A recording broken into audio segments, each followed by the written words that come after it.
You look great. Okay, here we are. A little disheveled. There seemed to have been some technical difficulties that I was surmounting. And that's the way the spirits of hindrance work. They have a fly land on your nose while you're in traffic.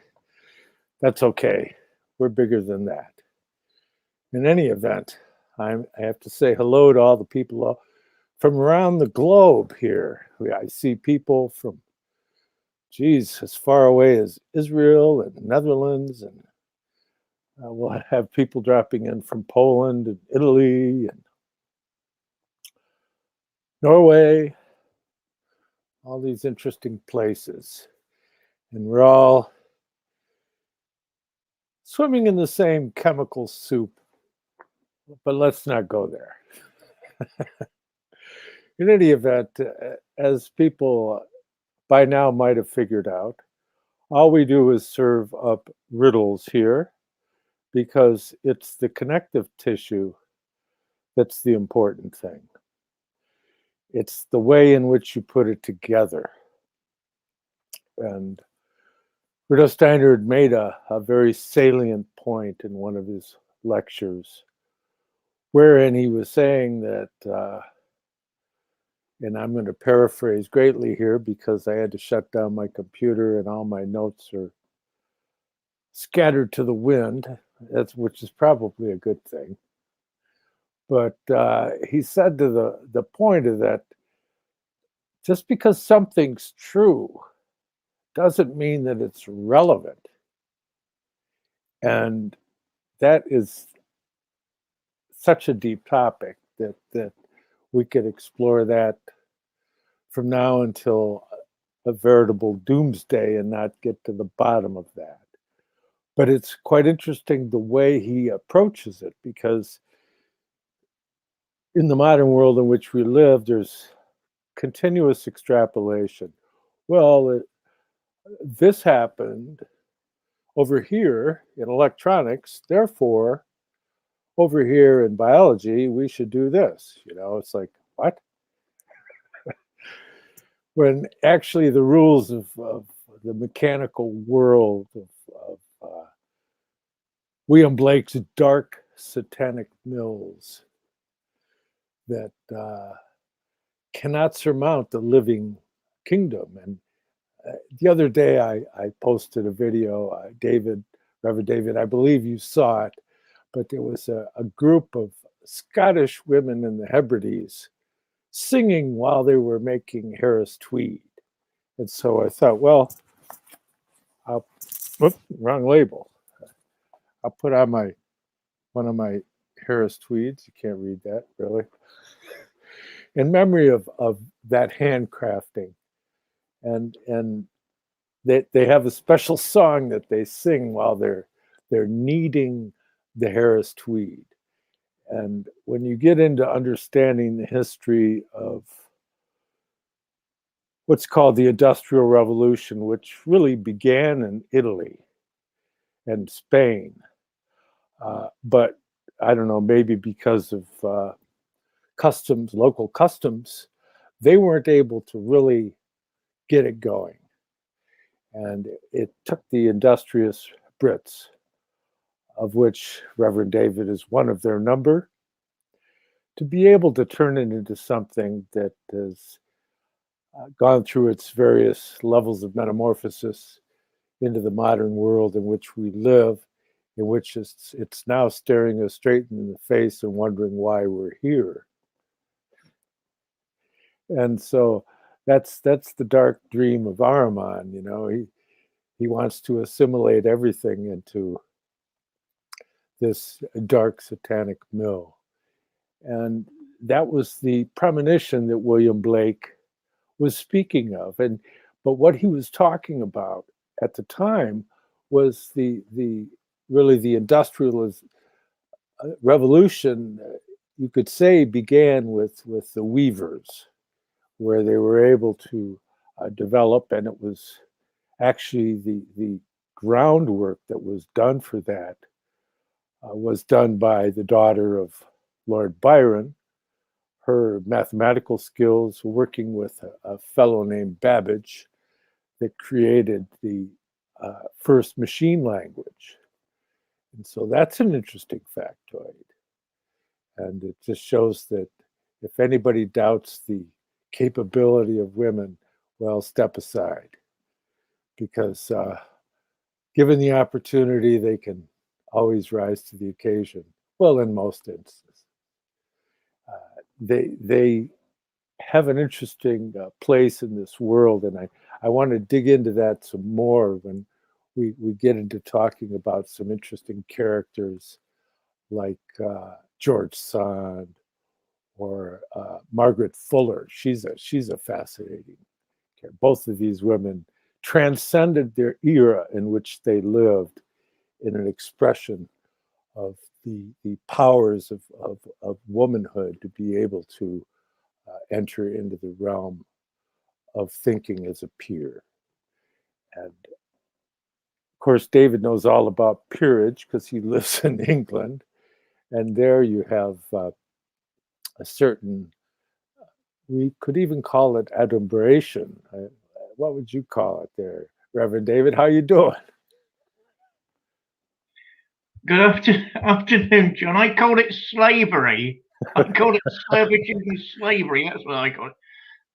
I trust you're felicitous on this wonderful Sunday afternoon. I trust our viewers, our listeners are felicitous as well. It was all this stuff about the Industrial Revolution. I think consensus in this neck of the woods is that it probably started in Spain. And it was probably due to their lack of infrastructure. And get off your lazy asses and 2-hour-long lunch breaks, and then you'll be able to do something. Right, but it was basically the fact they didn't have the infrastructure to follow it through. So it caught on here, it didn't catch on there, it ended up catching on everywhere, whatever. I was reminded of a series. I don't know if you ever saw it. Some wonderful writing, the Blackadder series with Rowan Atkinson as Blackadder, this dastardly character. The family in different parts of history. For me, it came into its own in the Regency, where you have the upper class twit, the Prince Regent upstairs, who's only saved from servitude because he's got all the heirs and graces and money that's necessary. So he's basically Baldric, the serf upstairs. And there was only one episode on the beginning of the Industrial Revolution. As our listeners will know, I suspect the spinning jenny was the sort of the radical mechanism among the weavers, amongst the textile workers, that started industrializing weaving. And I noticed, because you can never go wrong with a gay gag. You can never go wrong with a gay gag. The inventor in this particular episode of Blackadder had come up with a mechanism called the Raveling Nancy, who was doing something or other with textiles, and he'd made a fortune. One of my favourite scenes is when Blackadder turns up, and you get this total clash, not only of classes, but of mindsets. The short, fat northerner who belongs to the future, and even Blackadder, who's a creature of his time and belongs to the Regency.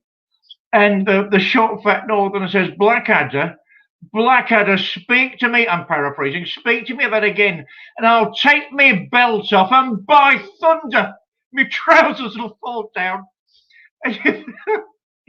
So, people used to sing in their labours. I mean, is it labour in every sense of the word? Yes.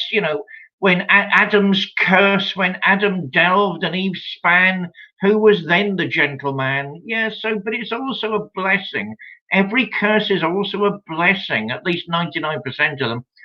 So yeah, I mean, the whole arts and crafts and the fact people had to pay more might actually have, in the long run, a little more worth it if we're thinking of the ecosystem.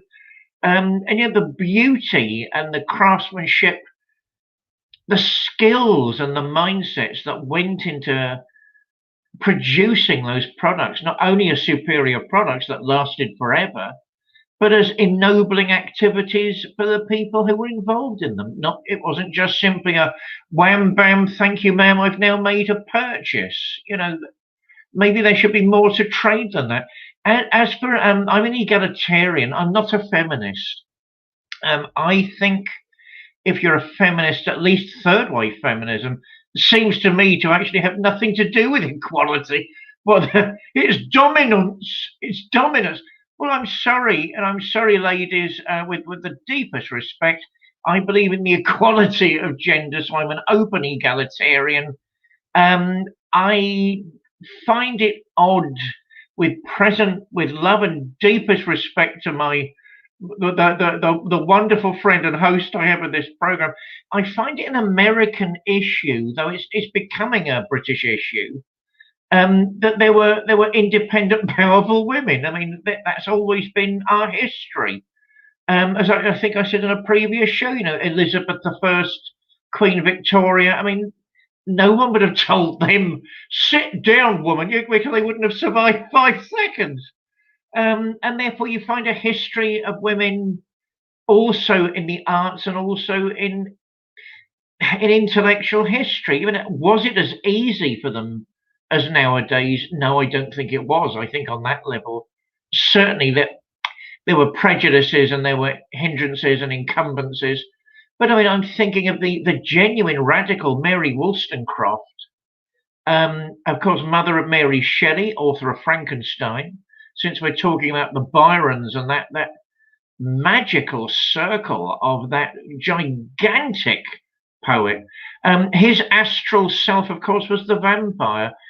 In the other world, he saw himself as this great looming vampiric presence. I mean, if you can't get much more romantic than that, I suppose, since we're talking about the emergence of the romantics. My dear friend has disappeared from the screen. I don't know what that means, but I know I always panic when that happens. I'll keep going and hope for the best.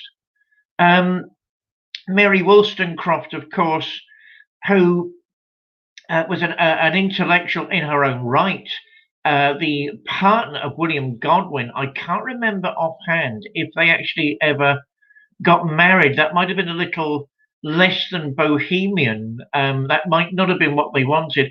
I remember her tackling Rousseau. That was no mean feat in any period. Rousseau is the unarguable genius. If you're looking for genius, I mean, that man turns the world on its head and really sets the blueprint for modern life. The Social Contract was deemed as such a dangerous book that he was basically told to leave France or else. So that's when you know you're dealing with something of immense worth and value. Also, I'm an admirer of his. I love the book Emile, where he's talking about how people should genuinely be educated. I noticed Sophie is not just Emile, there's also a female counterpart, since Rousseau is way ahead of his time as usual. Sophie, who he's suggesting should be educated in nearly the same way, centuries ahead of its time. And at the beginning of the book, for anyone who's reading it carefully, Rousseau actually says education should be in the hands of women, not men, because you deal with, the idea is you're dealing with organic skills as well as intellectual ones. And the fact she has the temerity to openly disagree with certain things and give him a pasting when it's necessary, I think that's just a wonderful sign of the endless European experiment, which needs to stabilize at some point. I'm pleased to see you back, John. I'll hand it over to you. Yes, Rousseau, fascinating character. Throwing in with Rousseau, you'd have to consider the Prussian king Frederick, who is quite a remarkable individual, and considered to be a poofter, by the way. But he was the guy who was able to create a militarization in Prussia that was the envy of the world. And whereas in England, you'd have like one soldier for every, I don't know, 130 people. In Prussia, you'd have like more like a soldier for every 30 people. And it was interesting because, and I've told this story before, but I'll tell it again because it has to do with conformity. And so there's always a downside when you implement programs. And so you have to have a great deal of foresight to know what the remedies may be for any implementation that may be introduced. But the big problem that Europeans learned in a most painful way during the 30 Years' War and the 7 Years' War and all these huge wars that just went on and on. The biggest problem the noble houses had was they'd bring an army going into battle, and then you look behind them, and there'd be all these guys leaving the scene. They wouldn't march in step to the commands of whatever noble house was leading the charge. And so it was in Prussia where they developed an education system that was capable of developing a citizenry that was willing to go to battle and march in step. And so that's the education system that ended up, just as the Industrial Revolution rolled out of England, the education revolution rolled out of Prussia. And that's a point that's hardly ever mentioned, but it's one of the most important historical footnotes that you can come across, because it was due to the Prussian presence in the United States through mercenaries, hired mercenaries, because they hired out their troops all over to the highest bidder. But they had a great deal of Prussian troops here in the United States during the Revolutionary War. And in fact, former aide-de-camp of Frederick was General von Steuben, who was also a Pufter, by the way. And he ended up becoming the chief organizer of the U.S. Army for General Washington, George Washington. So one of these days we're going to do an episode about him because he's fascinating. And the best account of him is without question the Life of Washington by Washington Irving. Washington Irving being really the first writer out of the United States to gain a great deal of recognition in Europe and respect from everybody over there. I mean, he was truly remarkable, just as George Sand was for women writing books. I mean, geez, she was the most popular author of her day.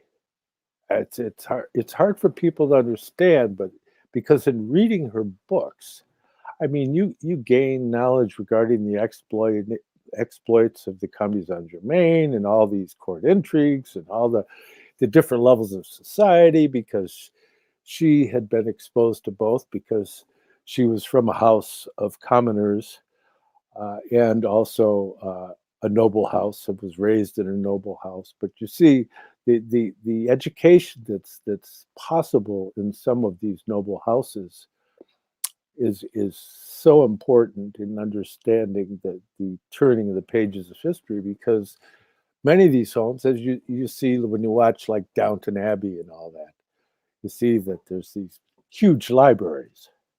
Of course, in Downton Abbey, you don't see too many people reading them, but you kind of assume that they've been exposed at least somewhat. And those books were there, by the way, that they were available to the women and the men. The women weren't locked out of those. As far as the men's clubs in the court of St. James, that's a different story. Women have only been allowed into those in recent memory. And those are some of the most formidable libraries in the world, of which people are totally unaware. Okay, people don't even know that exists. That whole subculture of private clubs, and out of the private clubs came the NGOs, the non-government organizations, and the foundations, and the trusts, and the corporate entities, and all of that is all dreamt up in the court of St. James and the private clubs. Very little has been done in that regard because, as far as research, it's most difficult to do because it's Chatham House rules. And see, Chatham House rules are you can repeat what's being said, but you can't say who said it. And so none of this stuff is written down. There's a couple of guys sitting next to each other in a private club in their big easy chairs, smoking their cigars, drinking, their a scotch, perhaps, and discussing what's going to happen. And nobody's writing anything down. In fact, there's nobody else there that is listening in, or maybe they are, but they're involved too.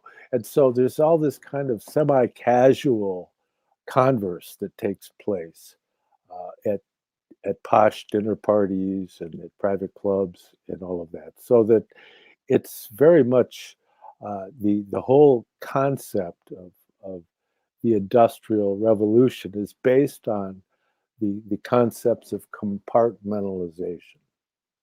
And that's the thing that you have to understand. And so that one hand doesn't know what the other hand is doing. Need to know basist. Nudge, nudge, say no more.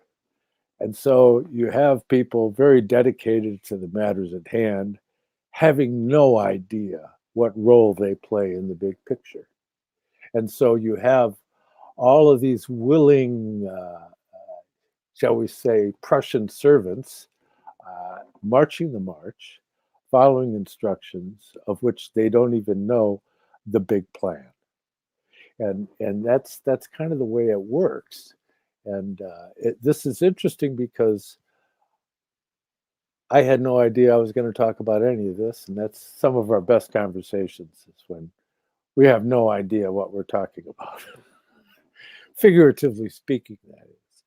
So as we continue to plunge into our riddles here, it's important to keep in mind that we like to, as we move towards deeper into the conversation, we elevate ourselves to where eventually we end up perhaps 30,000 or 60,000 feet as far as context. And in looking at this from that context, you could see that this overarching theme of the Imperium is based on voluntary compartmentalization, and that's that you have to go along with the program. Why aren't you joining the team? And so team sports and all of that is all a part of the mindset that gets everybody working together as cogs in a machine, right? Whether your opinion of that is positive, negative, what have you, there's always going to be multi-dimensional, multifaceted sides to this dilemma. But if we get into it and we start looking at it from the vantage of spiritual history, that's where, to me, it becomes more interesting or most interesting, because really the era in which we're currently living is so it's so vulgar and shall we say low. The elevation of the lowest attributes of society is being put forward as, and not lowest as far as this proletariat thing, but the least cultured elements of human activity are looked upon as something favorable. And that's like upside down. I mean, this is like right out of Gulliver's Travels. The world we're living in right now is, I can't even explain it, so I'm not going to try. But what I want to do is what I like to do is when we have these weekly conversations is to try and provide some kind of wholesome context. And seeing as how we're so near to the wonderful Easter show that we did, and that whole mystery, which is the central mystery, which is actually in the human realm insoluble. I mean, you don't have the faculties to be able to comprehend the full extent of what took place through the crucifixion and the resurrection. That's one of the most fundamental tenets of esoteric Christianity that one can face, and Rudolf Steiner is very much to the point. He says that the Gospels are true, that they're true, but it's again getting back to this. Okay, just because something is true, how is it true, and in what way? And that's the challenge, is that people don't cultivate the type of thinking that's needed to solve certain problems. And somebody once asked Rudolf Steiner which one of his works would be the most significant, in 100 or 200 years. And he said that without a doubt it would be the philosophy of freedom, or the philosophy of spiritual activity. And so you go, wow, you think it'd be like the outline of occult science and all that. And he says that the message of anthroposophy, although we're in a time now where the ideas of spiritual science are framed in a way that modern individuals have the faculties where if they apply themselves, they can come to these in a way that's going to be beneficial and will help unfold them. But he's very succinct in his reference to that. But this isn't like, I'm paraphrasing, this isn't a passive thing. You have to engage yourself with them. You have to sometimes you'll take something from a lecture you did in 1907, and you're able to plug that into something you said in 1922 and something in 1910, and with the thinking, perhaps over many years, of the relationship between the way he approaches things from completely different vantage points. It becomes almost a mosaic. And so the thread that holds the mosaic together is you. And that's why anthroposophy is the most difficult subject known to man, without question. And if somebody thinks that's not true, I challenge them to try and study it and come up with something. Because like I said last week, I'll think I got something finally figured out, and then they'll release a new Steiner translation, and I'll look and realize that I was exactly 150 degrees off of. I was looking downhill for the top of the mountain. And so it's like the kind of humorous thing, so that I'm merely a jester in the court of the Sun King, and that's about as good as I can do. And but I'm not going to stop. And we're so fortunate to have Reverend David here, because he's exhibited his mastery in Mount Athos Inside Me, Essays on Religion, Swedenborg and the Arts, edited by the talented Daniela Irendust. And Rudolf Steiner said about Emanuel Swedenborg is very interesting. He said he presented as much of the sun mystery as was possible at that time, which I thought that's considering what the sun mystery actually is pertaining to, which is really that's like pertaining to the Christ mystery as a whole. That's incredible compliment. And the way he in Initiate Consciousness is the earlier title of the book. A True and False Past the Spiritual Investigation. Rudolf Steiner approaches it from an entirely different vantage point, where as he looks at Jakob Böhme and sees him as this a solar type being, whereas he looks at Emanuel Swedenborg and he sees him as a Saturn initiate, that's again. So how does that relate? You see the challenge here?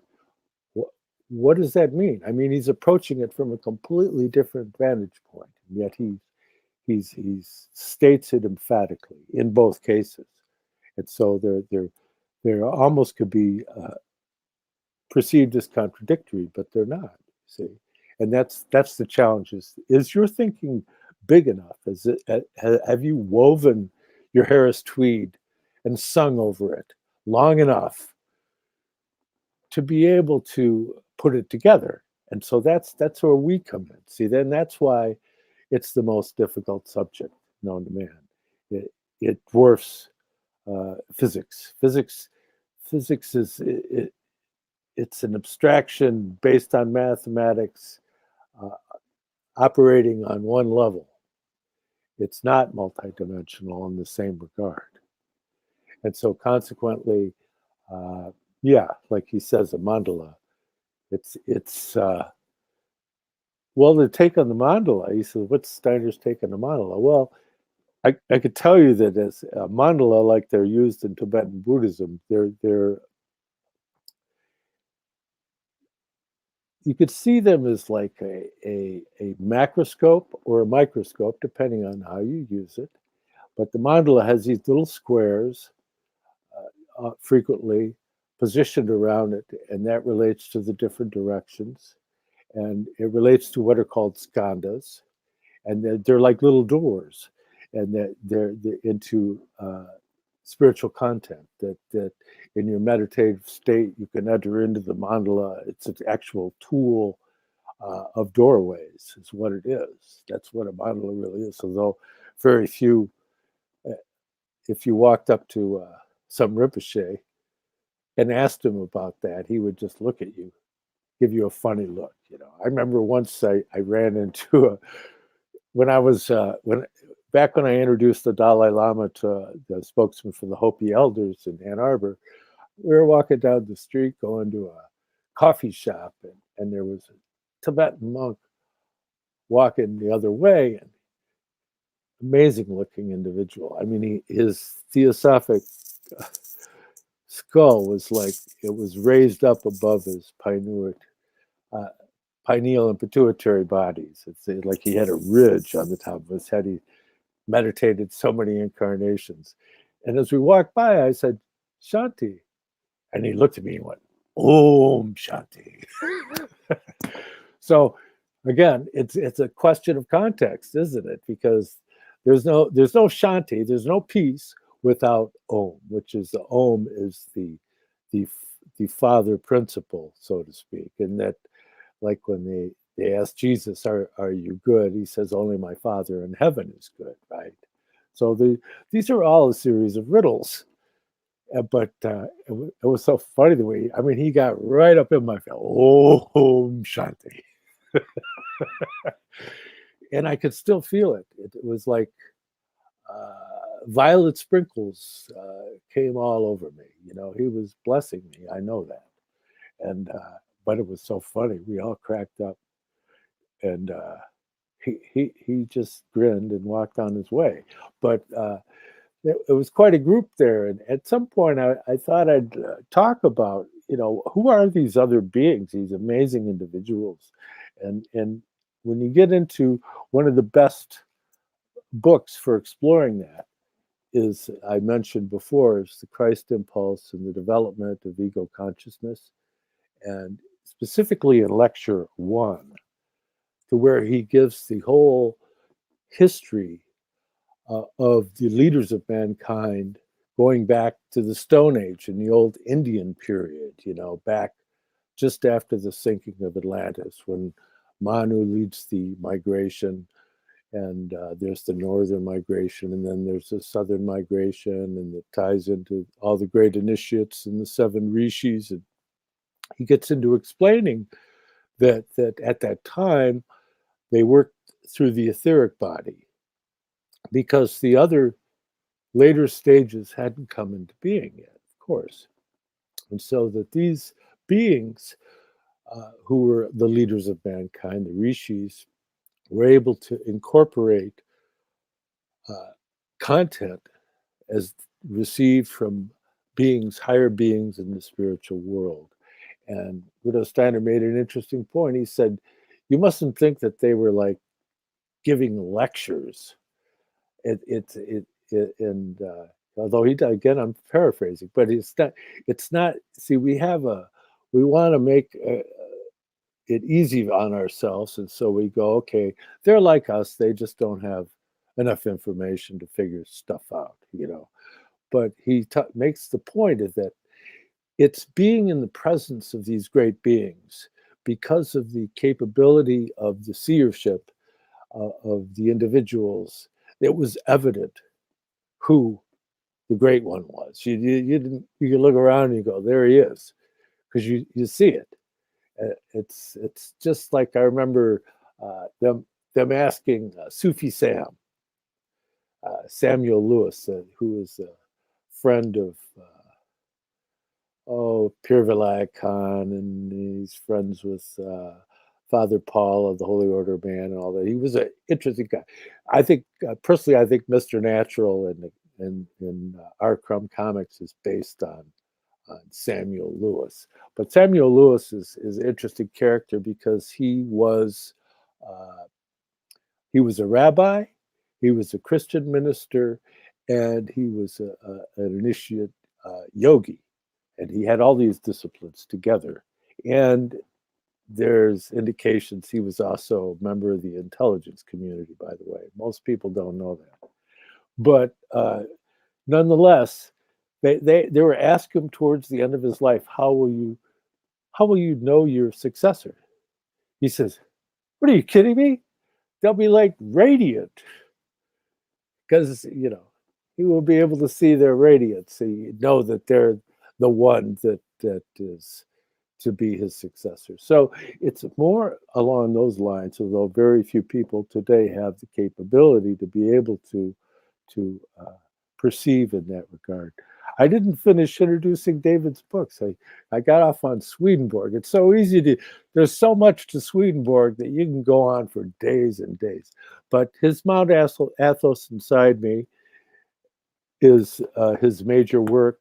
Caliban's Redemption is inspired poetry, Shakespearean-esque, and his Grammar of Witchcraft is a Shakespearean study, a haunting conceit, according to Ian Sinclair.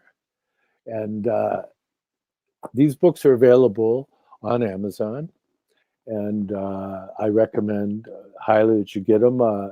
There's links below the YouTube and the Facebook podcast for these. And then there's also links for my works, although you have to go through the academia link to get to the actual eBay link, because they've screwed up.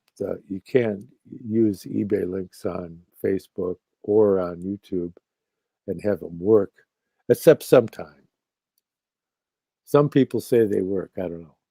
Here's my first book, The Arcana of the Grail Angel, The Spiritual Science of the Holy Blood and of the Holy Grail, a study developed out of the work of Rudolf Steiner of the underground streams of esoteric Christianity, which flowed from the Brotherhood of the Holy Grail to the Knight of the Templars and the True Rosicrucian Order.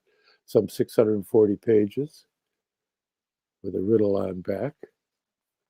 And the sequel to that is Arcana of Light on the Path. And this is more of a meditative tool. And there's a series of Grail diagrams in both books that gives you the cosmological perspective. It will enable you to rise to 30 or even 60,000 feet in your perspective of world history. My books, like I said, are available. You can contact me directly if you're out of the country through the academia thing or through Facebook, and we can make arrangements. I've sent them to a lot of different nations around the world. And so with that being said, also, if you want to contribute, buy us a cup of coffee, although this seems as this rarely ever happens, but it's nice to ask. That's paypal.me/DPARRY777 or paypal.me/John Barnwell 888 if you want to buy us a cup of coffee. And it'd be nice to have a cup of coffee with you. Somebody's asking a question, what is Christ's relation to the Son? Well, that's fascinating because Christ, in the work of Rudolf Steiner, Christ is described as the leader of the fire spirits in the old sun period. Okay, so you have to know what that means. And I continually make reference to that. The earth on which we're living right now is the fourth world, such as the Hopi Indians would say. And so what that means is the actual physical experience that we're having right now was preceded by 3 stages. And the old sun evolution is 2 stages back. And that was the prototype of the etheric body.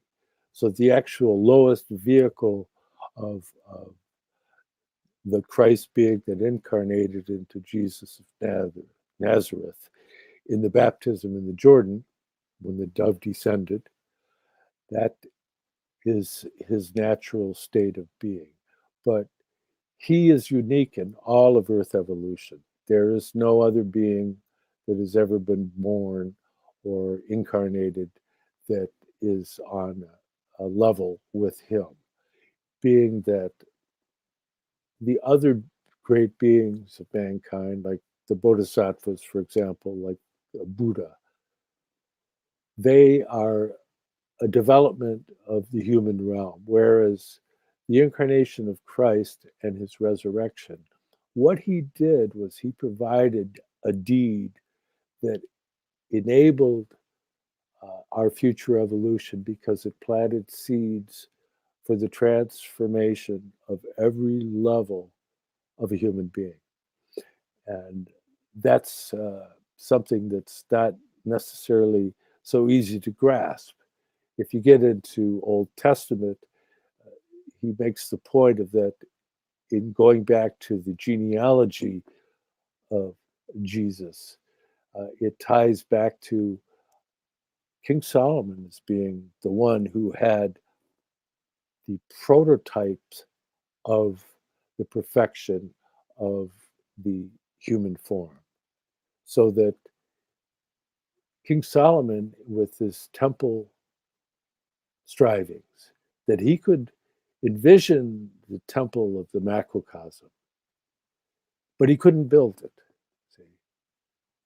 He was not an artisan. He was from the priestly stream, whereas you have the Cain stream and the Abel stream. The Cain are the builders, and the Abel stream is the shepherds, the priestly line.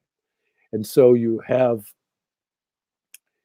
he had the cosmology to envision the temple, but he had to get Hiram of Tyre and Hiram Abiff to help him build the temple because they had that skill of the Cain stream. And so you see that these 2 streams were reconciled through the incarnation of Christ. And much of what you see the machinations going on today, it's essentially the running wild of the unredeemed Cain stream that's in a struggle with a luciferic Abel stream. So you have this weird mixture of misunderstanding, because understanding in spiritual science can only arise through the balance that comes about through threefold thinking.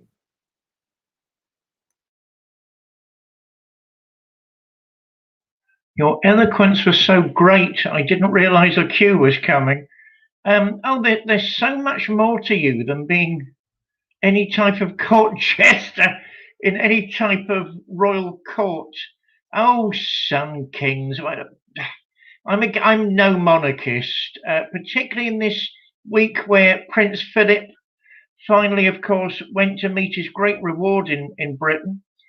I'm not the right person to speak about the monarchy because I have lots of very strong views on what should happen to the monarchy and the British monarchy in our century.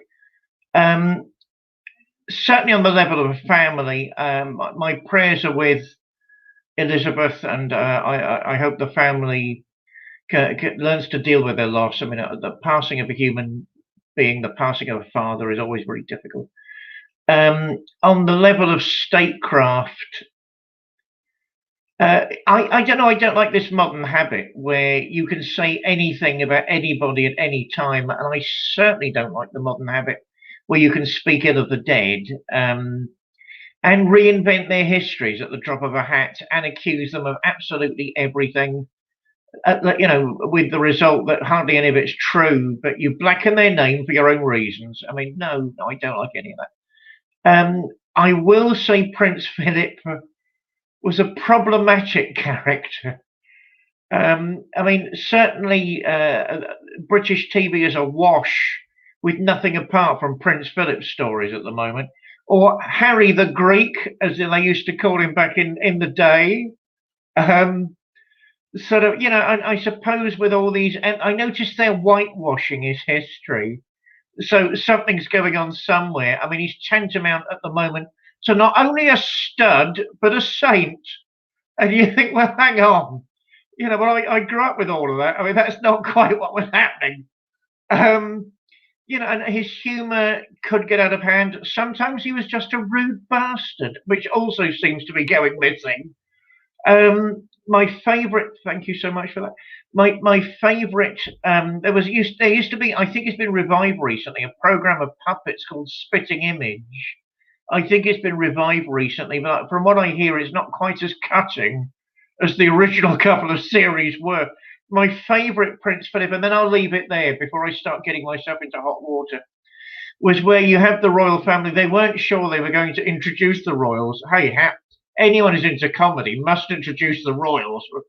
And there's one of Prince Philip where he's polishing his blunderbuss and talking about the old Mem Sub and how to keep her happy.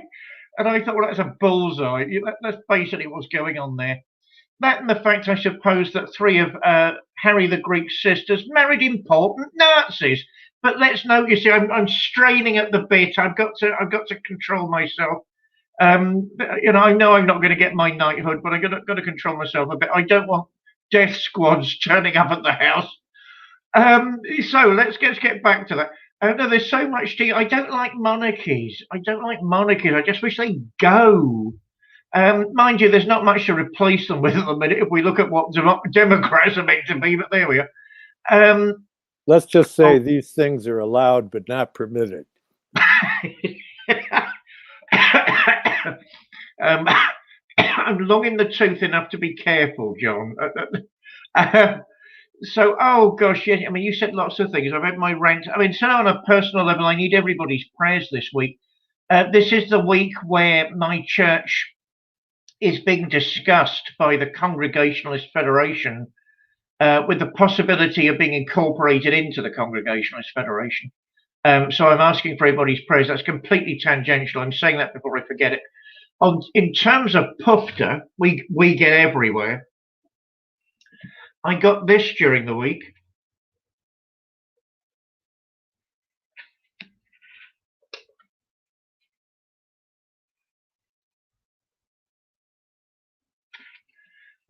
Because I went to my other half took me to Bletchley Park last year, and I didn't realize how hard that injustice was going to hit me. So it's okay to be a recognized genius in every field. Good on you, sir. And it's okay to save untold millions of lives. Good on you, sir. But it's not okay to be homosexual. In fact, we're going to chemically castrate you so you can't do your work anymore. I mean, no, I mean, and what happened in the end? They all gave an apology. You know, this is unacceptable. It's time for monarchies and certain groups of the religious right to bloody grow up and accept the world as a weird and wonderful and magical and beautiful place where it takes all sorts, all those really old-fashioned libertarian values when they were worth their salt as well. And I think they still are, but that's yet another, yes, yet another digression. In terms of Tibetan Buddhism, I was a nut about Tibetan Buddhism in my late teens. I think it was just there's something beautiful and deep. I'm totally jealous of your meeting these guys. The first time I went to Moscow was in 1986, and I remember seeing, to my delight, a group of Tibetan monks in the middle of Red Square. Obviously, somebody paid for this package tour, and it was clear they didn't know where the hell they were or what was going on. And they were all these wee squat guys, you know, all about 4'5", 5 foot, you know, hugely chunky, all wandering around staring at stuff, then nodding at each other. So God knows what was going on there. And me thinking, oh my God, this is, you know, my first living encounter with fairyland. I've actually seen some Tibetan monks. How incredible. I find their forms of Buddhism deep and endlessly mysterious and impenetrable beyond a certain point. I suppose these days I'm veering more towards the Islamic because I'm trying to make sense of Judaism and Islam in Christian terms, or the other way around, since it's a continuum for me. You know, so I'm tending to think, instead of the bodhisattvas, the great imams and the Kutub, who of course was talked about by Indra Shah, a very, very great writer, a practicing Sufi and a practicing magician who knew everybody. I mean, you know, if you were worth knowing, he knew you. And an intelligence agent. Yeah, but they all were. It's even you are. It's only me. It's only me that doesn't say. Right, I read about it, but I've not got any contacts with it. I promise I'll finish, John. So yeah, I mean, yeah, but that book of his, Oriental Magic, really is a masterpiece. You know, my copy fell apart from overuse years ago. It's an absolute masterpiece. And from my point of view, you seem to be looking at the same thing again and again and again. You're looking at the chain of bodhisattvas, or you're looking at the lineage of the imams, and you know, it's all the same sort of information about actual spiritual hierarchies and what they're doing and how they're ministering to the world. And I find that very exciting. Is that some sort of theosophical view? I suppose so. This is how I'll round off, I promise. I remember Blavatsky's snotty comment on Steiner, and I'm rather sympathetic to Madame Blavatsky. I know I've got friends in Moscow who think she was a storyteller. They can be snooty in Moscow when they want to be. You know, we'll leave that to the side. And she said the trouble with Swedenborg was he wasn't an actual initiate. He wasn't an initiated adept, but he had the skills and abilities. But they'd never been formalized and structured to the extent that he could have a framework around them. Actually, I thought that was a very interesting story. And he, of course, if it's not more than a story, because I do think there are such things as initiation, certainly Swedenborg would have described, I'm going to get myself into hot water if I'm not careful, would have described the presence of God in at least most of the other worlds as the sun. That's the form that presence takes in most of the other worlds: the light giving, the warmth giving, the nurturing. But I don't think, personally, I want to talk about the relationship between Christ and the sun, because we need a whole show. I mean, I don't know, and even then we'd never get started. So I suppose for me, I think that's answering all your points. For me, I don't know, I'm veering away from the sort of Sylvia Plath Tibetan Buddhist, everybody's on the verge of death sort of thing, and more to this healthy, firm buttocked Islam where everything's on the uprise, everything's coming up roses, and we ought to make the best of it. I'll hand back to you, Don. But I hope to answer everything. There we are. Well, as usual, you come up with an enigma wrapped inside a riddle, serving a conundrum. Yeah, well, I think that when you start looking at the spiritual history of mankind, which is really what we're trying to get a perspective on here, I won't say find answers. The only answer I found thus far is Jesus Christ. That's an answer to me, and this is my personal choice. And Rudolf Steiner very much made the point that there's a great many, and again I paraphrase, but there's a great many things that express in the world, but there is one thing that is entirely unique to you, and that's your personal relationship to Christ, to accept or deny whatever you choose to do. And so it's that attribute of Michaelic freedom that is actually a gift of the war in heaven. Because had the war in heaven not happened, then that Luciferic rebellion that gave us freedom would have never taken place. And so we have to respect the fact of that, and that rebellion is that's the wisdom stream. But wisdom without love can be brutal. Okay, that's the letter of the law. See, and the letter killeth, but the spirit gives new life. And so when you approach these things, you have to be very, very careful, because there are certain fundamentalist aspects of all the Abrahamic religions, and even the non-Abrahamic. There are fundamentalist Hindus and fundamentalist Zoroastrians, for that matter, and everybody else. It has to do with the cast of mind that you have. I used to go to have lunch with my friends, and I'd always run into this guy who was a television personality, him and his wife, Jack Van Impe, and his wife Rexella. And this guy was amazing.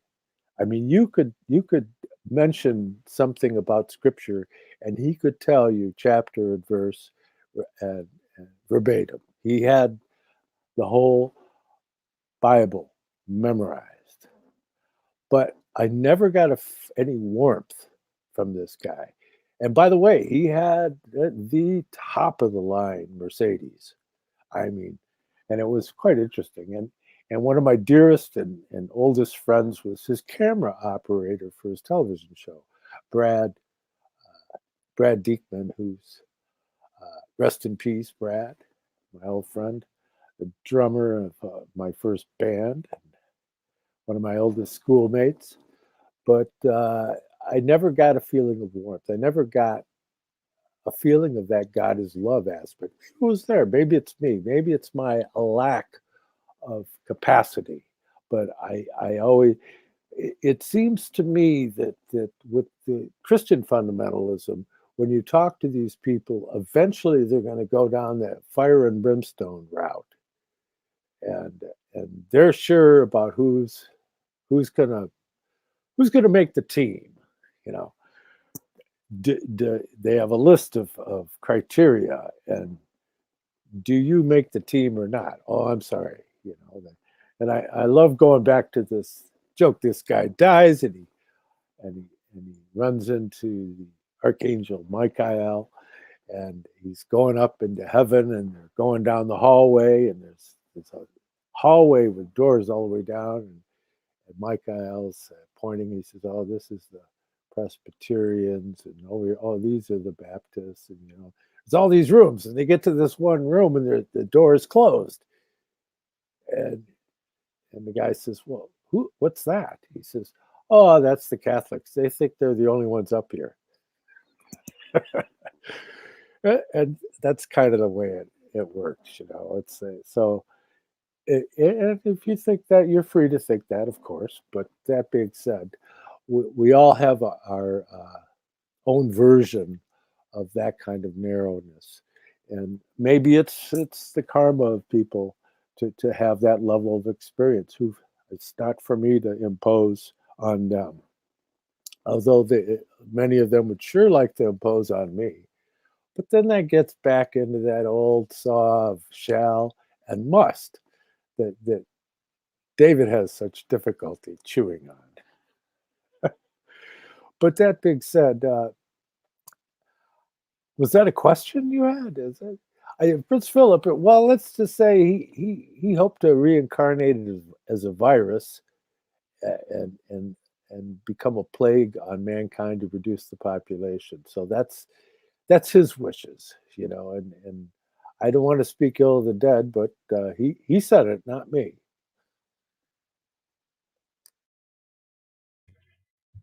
Yeah, we got to be careful what we wish for. Yeah, and as I say, I'm already. I feel that bubbling feeling in the pit of my stomach. I've got to be careful, or there'll be just this endless political tirade, and no one will be able to stop me about what I think about royals. What was that knock at the door? Yeah. Oh, if it happens, it happens. There we are. You've got to tell me at some point who thinks we're only talking riddles on this show. And I think there's more to it than that. I hope we do a few riddles. Riddle me this. He was never one of my favourite characters on Batman. But I quite like Jim Carrey's version of the Riddler. I liked the original series. Since we're speaking of puppeters, that was so camp it was untrue. I can't remember the guy who played Batman in the TV series, but that was camp. And most of the villains I liked for the simple reason the villains were so much more colourful than Batman. And they were so much more interesting. I loved the Burgess Meredith Penguin, although Danny DeVito had the character of the Penguin to a T. This short, misshapen, screaming, aggressive thing. That was just absolutely brilliant. My favourite bit and of course you have Gothic Gotham City. I quite like that. The fact they're trying to, Tim Burton is trying to weave Batman into the Bat, and people, urban legend, people are being found drain of blood, or are they? But that's an urban legend going about. My favourite scene in that movie is when Mayor Penguin has lost the vote, and so everybody's partying, as tends to happen after political dues, and the floor breaks open, and up comes the Penguin on his rubber duck, and says to everybody, "You didn't invite me this evening, but I thought I'd come anyway." So there's going to be trouble. So oh gosh, yeah, trouble at mill and political trouble. Part of modern life, I suppose. I am a little concerned, yeah, over people that keep castigating others and whether they made the team or not. My trouble with certain types of Protestantism, and I suppose at the end of the day, on a personal level, I sort of veer towards that because I can see that as the sort of Zen Western, that's Western Zen. Yeah. The beautiful simplicity of things, finding the mystical presence within the simplicity. I can really, despite my personal history in theatre, I can actually see where that's coming from. The trouble is that not everybody sees that as the Protestant ethic, and some people seem to think it's some sort of examination where God is personally going to sit down as headmaster, and if you don't come up with the finer points of a doctrine that was elucidated 300 years ago, somehow you're not going to get into heaven. That doesn't sound like the gospel to me. What is the good news in failing an exam with eternal consequences? And is that all there is to it? Oh gosh, you didn't know your doctrine well enough, so you're going to hell. That to me sounds rather trivial. And God is not trivial. God is not trivial. Therefore, there must be something wrong with that analysis. Certainly, one must be careful of castigating those who are not on the team. This little Naz going around the States at the moment, he has caught my attention because people keep asking me to criticize him. And every single time that's happened, I've refused. If you tell LGBT people to their faces they are evil over and over and over again, sometimes they're not going to sit back down in the pew and they're going to take you at your word and act up a bit. Therefore, you've made your own monster. I mean, some friends of mine who are very traditionalist Catholic found it a shock that he was behaving the way he is. Curiously, I find his music and his present rather insensitive and grotesque portrayal of various things, verging on blasphemy. Yes, I know they are. I find it sadly understandable. I mean, it strikes me that he's a musician that's just had enough of being told he's in the wrong and he's going to go to hell. Not everybody wants to pray about it and meditate about it and do as they're told. Some people want to lash, they want to strike back. And he strikes me as one of those people. I think it's vulgar, but that's what, to me, he seems to be doing. In mystical terms, I don't know. I think Protestantism is the great treasure, actually. The Reform is the great treasure of church in recent times.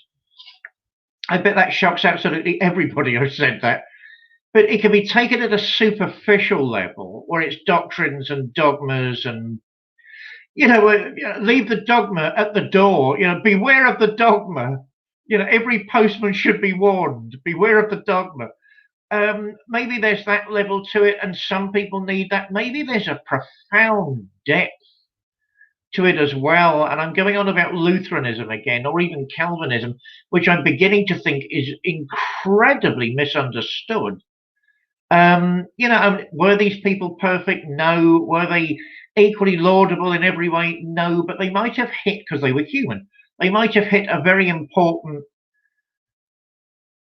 aspect of being that no one else is actually talking about. And on that note, because I need to think about what I'm going to say next, I'll hand back to you, John.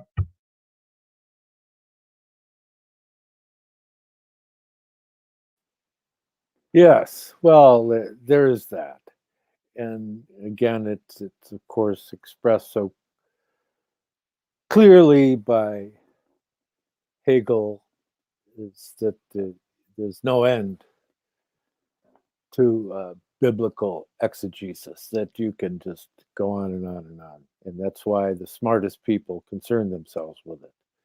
And people that look askance on that, well, that's understandable too. I mean, Rudolf Steiner said that a modern individual with scientific training, were to just sit down and read the Bible, at first he would think that it's just a bunch of stories, He wouldn't be able to get into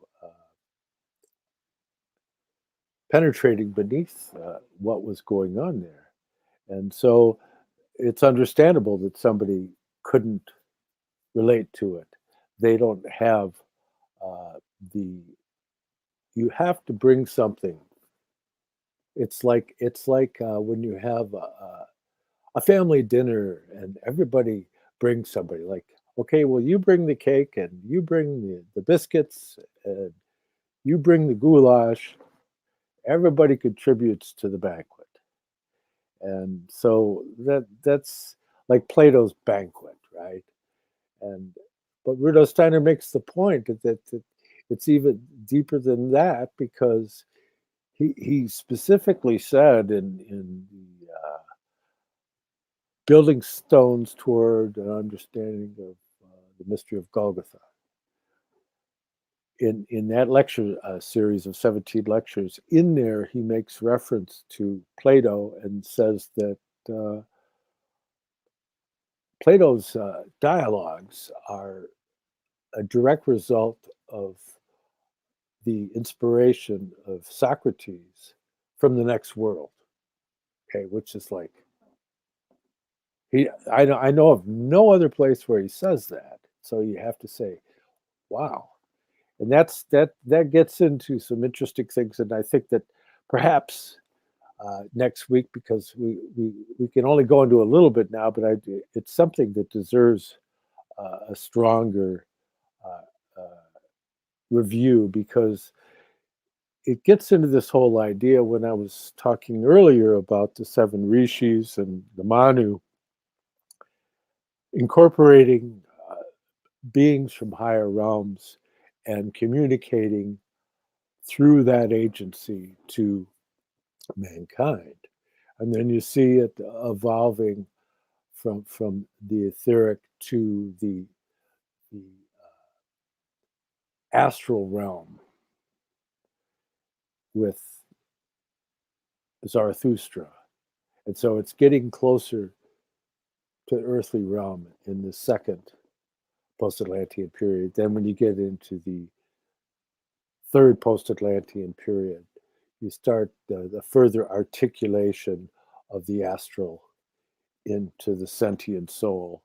And then it's further articulated in the Greco-Roman period into the intellectual soul. And so it's these things you have to hold these ideas, because it's important that you understand that it has to do with an articulation that's a metamorphosis. So for example, when your mouth is like this, you cannot say the letter A. It's not possible. Try it. Try to say A with your mouth. You can't do it. Okay. So, because people, they tend to look at these things like there's all these separate things, and that's not really what they are. They're articulations that took place within a period of time. And so, for example, if you want to work out of the intellectual soul or the sentient soul, really what you're doing is you're making reference to an earlier stage in your life when that was the primary task on which you were working with in your development. But people have difficulty in looking at it from that nonlinear, radiant epistemology, as our Buckminster Fuller would call it, is that you have a nonlinear relationship to your biography, just like you have a nonlinear relationship to Earth evolution. So, in a certain level, old Saturn, old Sun, old Moon, these pre-earthly conditions exist right now, and that's really a tough one for people to meditate on, which is actually very Zen. Like you like to say, things are Zen. That empty mind concept that allows things. There is that, and there's a time and place for that. But the issue in spiritual science is that if you get into the concept of developing thinking, you'd have to say, as I said last week, that 2 and 2 is 4. It's true for me. It's true for these people over here. And if you disagree, people will just think you're nuts. And so it's important to develop that aspect, because that's one faculty that is applicable on every level. And I'll just leave it at that, because I don't want to.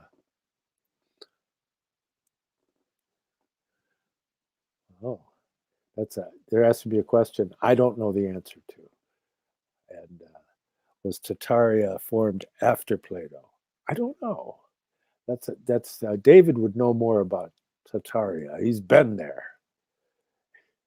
I've never been there, but that's a fascinating question. The Tartars, they were interesting.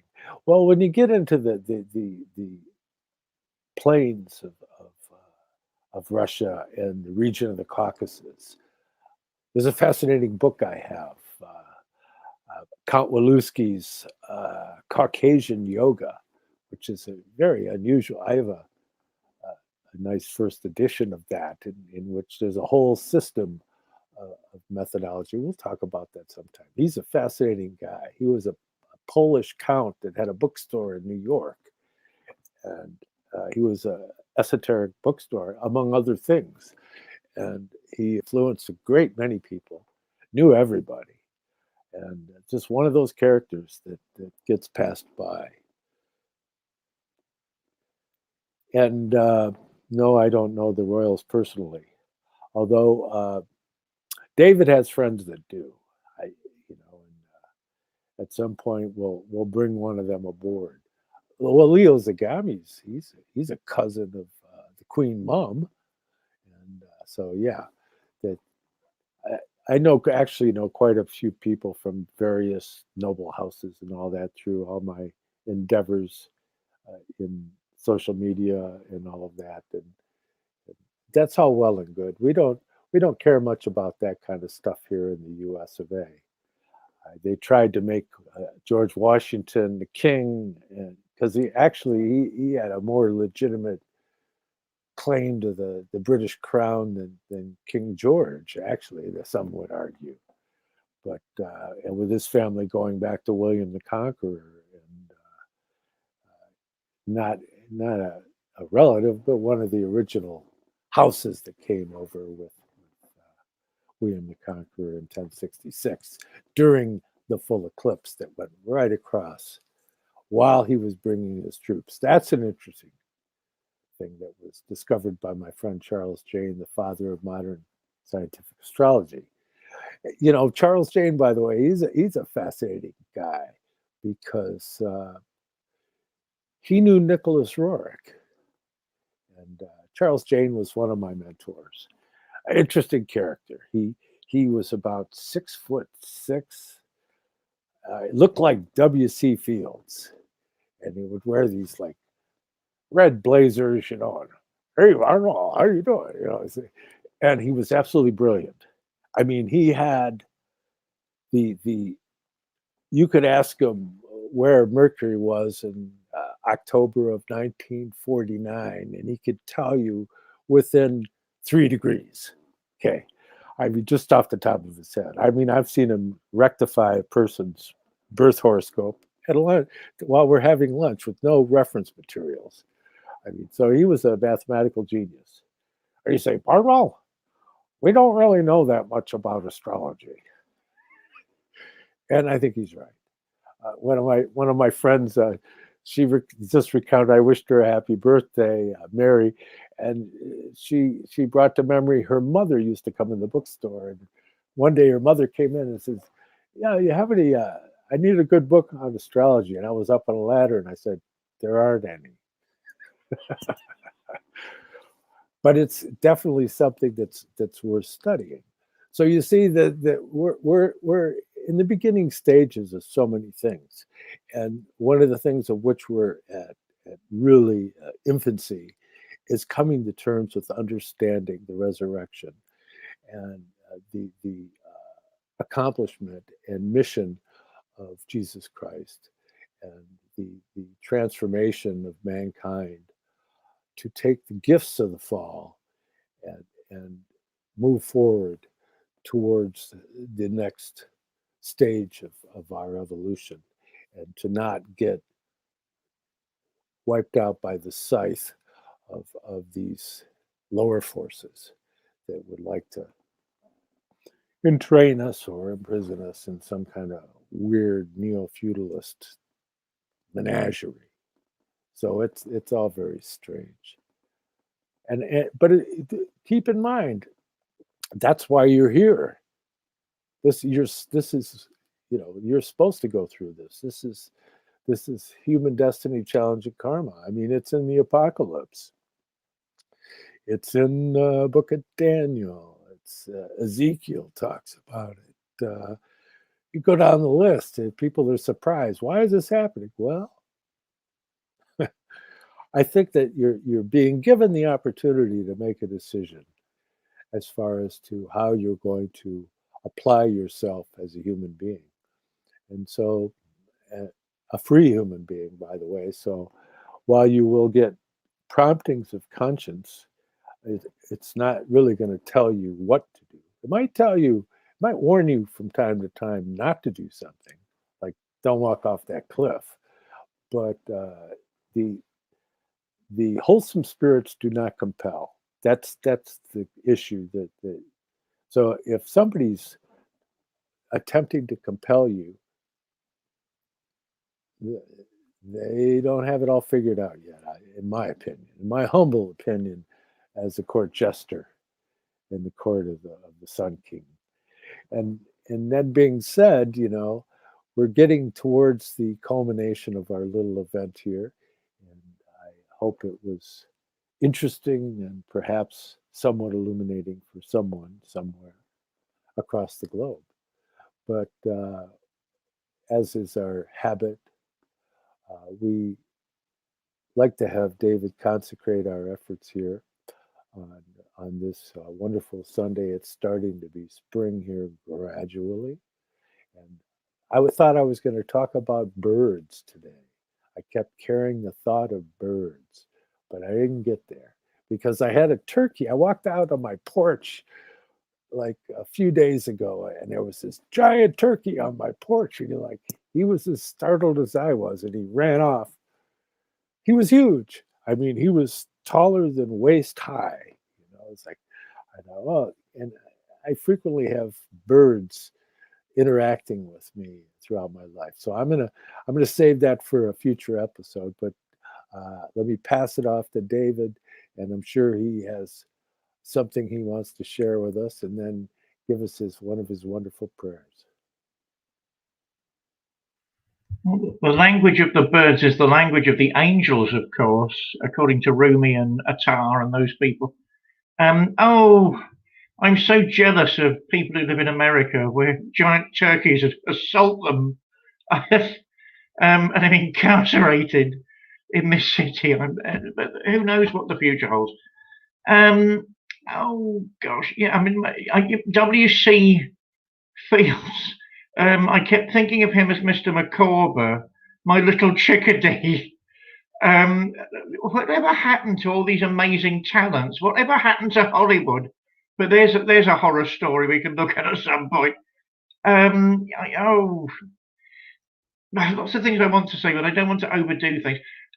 Certainly, I suspect it's not an either or. I don't think you either, in a different sense, I don't think you either go for the Zen, I've got no head realization, or start looking at mystical dialectics. I suspect there's a continuum between those things. Excuse me. I suspect in worship, Protestantism at its very best is aiming at the I've got no head state. Not I but Christ. Every day he becomes more, I become less. I suspect Protestantism at its best is going in that direction. But since most of those great philosophers, including Hegel, were part of the Reform, a good Lutheran boy, I suspect it's not an either or. I think there's something deeper going on there, and I would absolutely love to discuss that with you. But I think it's probably time for prayer. It's always hard to know, my friends, my dear friend John, our viewers, our listeners, what to say at the end of these shows, because they're continua. They're always pointing to the show afterwards, which is one of the joys and one of the tasks that we set ourselves on this unique exchange. And I suppose it's the everyday, and it's the mundane, and it's the banal. It's the everyday that allows us, if we're looking carefully, to see the unique, to see the unexpected, to see all of those elements and dimensions of ourselves which seem to be obvious and seem to be in front of us, but in actual fact we know so little about. Therefore, I'd like us all to pray. I'd like us to be held in the light, the great light of transcendence promised by the Abrahamic tradition. and particularly by that light of lights, the Christ Jesus, in allowing us to understand ourselves every day a little bit more as we realize that he is within us, that we are the broken and bloodied body, that we are the resurrection body, that we ourselves are a royal priesthood and a holy church, that one day will be raised to blessings and glory in the worlds to come. Keep a good heart and keep a good cheer. God bless. Amen.